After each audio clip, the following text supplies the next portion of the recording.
Story telling में ये कहा जाता है, every villain was once a neglected child. ये बात सुनने में ड्रामेटिक और फिल्मी लगती होगी, लेकिन ये वास्तविक जीवन में भी होता है।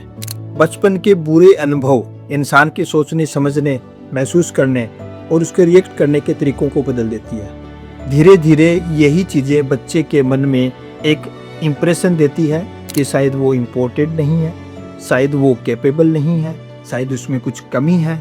ऐसे बच्चों के लिए एंगर एक डिफेंस सिस्टम हो जाता है। इस तरह के लोग डीप थिंकर, फिलोसफर बनते हैं, क्रिएटिव आर्टिस्ट बनते हैं, हीलर बनते हैं, क्योंकि उन लोगों ने अपने आप से ये सवाल पूछा है कि मैं ऐसा बिहेव क्यों कर रहा हूँ, ना कि मैं ऐसा क्यों हूँ।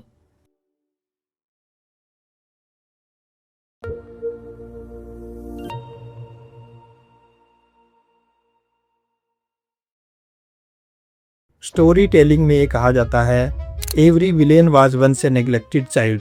ये बात सुनने में ड्रामेटिक और फिल्मी लगती होगी, लेकिन ये वास्तविक जीवन में भी होता है। बचपन के बुरे अनुभव इंसान के सोचने, समझने, महसूस करने और उसके रिएक्ट करने के तरीकों को बदल देती है। बचपन का यही दर्द उसकी पर्सनैलिटी बन जाता है। धीरे धीरे इंसान दुनिया को वैसे नहीं देखता है जैसी दुनिया है, वो दुनिया को वैसा देखता है जैसा उसने बचपन में फील किया है। जन्म से कोई इंसान बुरा नहीं होता है।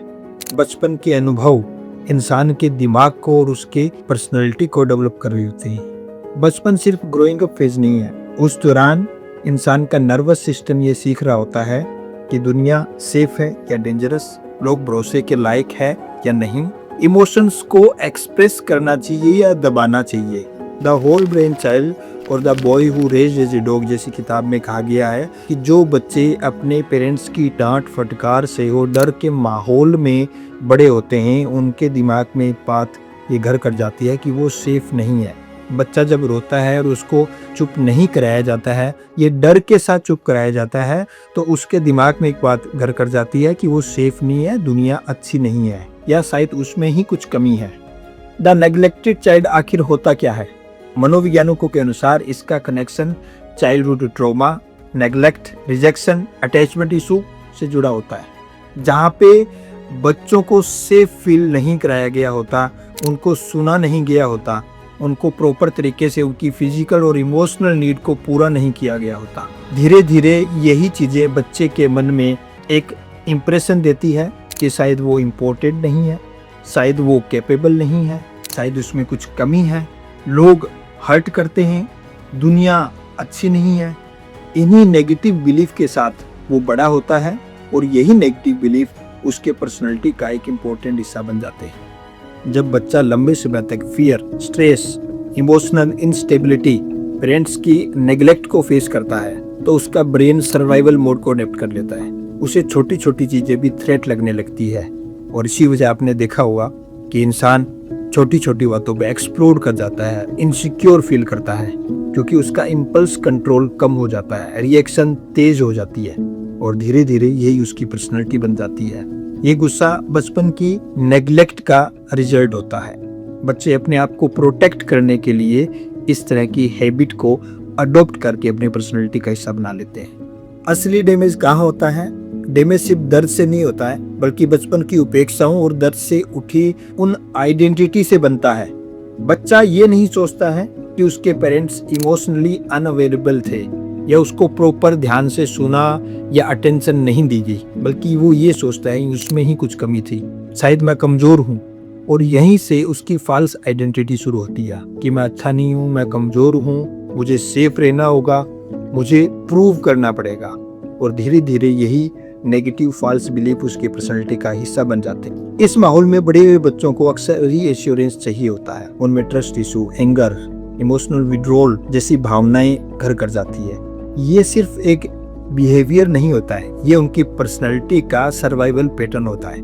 ऐसे बच्चों के लिए एंगर एक डिफेंस सिस्टम हो जाता है, और वो अपने आसपास की चीज़ों को, लोगों को कंट्रोल करते हैं, क्योंकि उन्हें कंट्रोल सेफ फील करवाता है। वो लोगों को मैनिपुलेट करते हैं, क्योंकि मैनिपुलेशन उनको एक प्रोटेक्शन देता है। और एक्सट्रीम केसेस में उनका एंगर वॉयलेंस के रूप में बाहर निकलता है। ऐसे बच्चों की पर्सनैलिटी में एक एम्प्टीनेस रहता है। उन्हें हर समय एक्सटर्नल वैलिडेशन चाहिए, वो अपने आप को प्रूव करने में लगे रहते हैं। क्योंकि शायद उनके अंदर से एक आवाज़ आती है कि वो सक्षम नहीं है, वो कैपेबल नहीं है, शायद उनमें कुछ कमी है।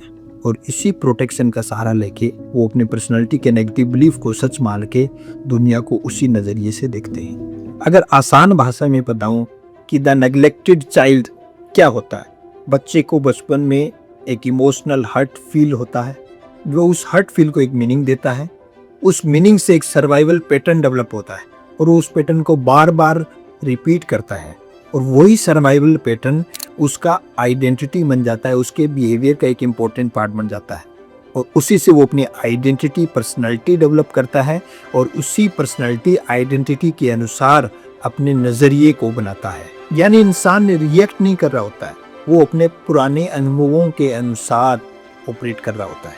लेकिन एक ज़रूरी बात, हर नेग्लेक्टेड चाइल्ड बुरा आदमी ही नहीं बनता है। कुछ लोग अपने इन अनुभवों से एक एम्पैथेटिक फीलिंग डेवलप करते हैं, वो दूसरों के दर्द को समझने लगते हैं, उनमें एक मैच्योरिटी विजडम आता है। इस तरह के लोग डीप थिंकर, फिलोसफर बनते हैं, क्रिएटिव आर्टिस्ट बनते हैं, हीलर बनते हैं, लीडर बनते हैं, क्योंकि उन लोगों ने अपने आप से ये सवाल पूछा है कि मैं ऐसा बिहेव क्यों कर रहा हूँ, ना कि मैं ऐसा क्यों हूँ। फर्क सब इतना होता है, किसी ने अपने दर्द को दबा दिया और वो फॉल्स आइडेंटिटी लेके बुरा आदमी बन गए और किसी ने अपने दर्द को समझा, उसे रेगुलेट किया, प्रोसेस किया और जीवन में आगे बढ़ी। हीलिंग का मतलब अपने दर्द को भूलना नहीं है, हीलिंग का मतलब अपने दर्द को समझना है, उसे प्रोसेस करना है, उसे रेगुलेट करना है और ये फील करना है कि दुनिया अच्छी है, मैं सेफ हूँ।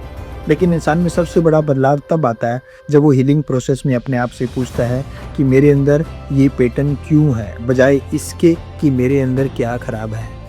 इस वीडियो में कही गई बातों से अगर आपने कहीं ना कहीं अपने आप को या अपने बचपन के अनुभवों को रिलेट किया है तो आपके हीलिंग प्रोसेस की शुरुआत हो चुकी है। कमेंट में ये मत लिखो कि आपको ये वीडियो कैसा लगा, मुझे ये बताओ कि आपने अपने अंदर क्या नोटिस किया। क्या आपने अपने इमोशंस को रेगुलेट करना सीखा है? क्या आपने अपने अंदर के उस बच्चे को समझने की कोशिश की है जिसे बचपन में सेफ फील नहीं कराया गया, जो डर डांट के माहौल में बड़ा हुआ?